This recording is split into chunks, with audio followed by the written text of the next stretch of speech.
In health, there are three different levels of peer review.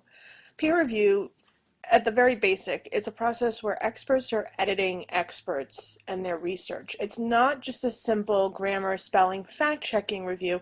It is an actual confirmation of results to make sure your research is valid and your results of your research are sound.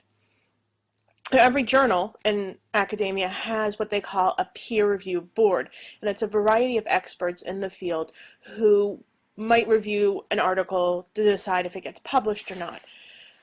Not every person on the board reviews every single article. In a typical peer review process, the author knows exactly which of the board members are reviewing their article, and the editorial board member knows exactly who they're editing. That's just the simple basic peer review, and it has some problems with bias and interpersonal problems between editors and authors.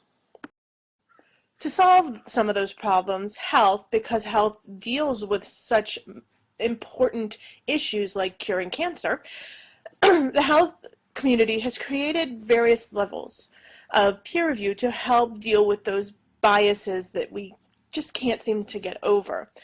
The first is called single-blind peer review.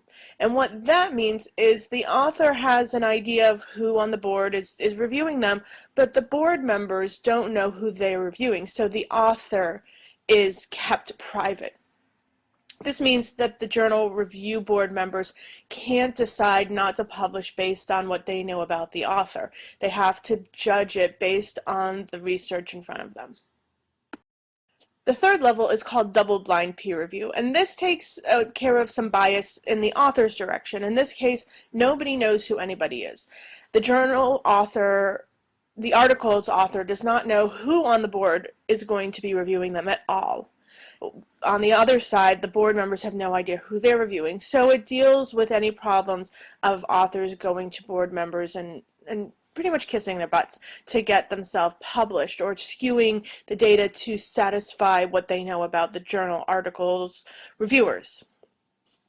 You'll be able to find out when you're searching CINAHL and Medline which type they are.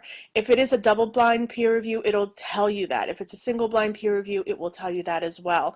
If it doesn't say which one it is and you know it's peer review, then it's just typical peer review.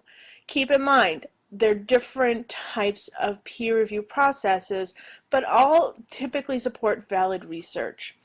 The goal is to just get closer to accurate research than anything else we have out there.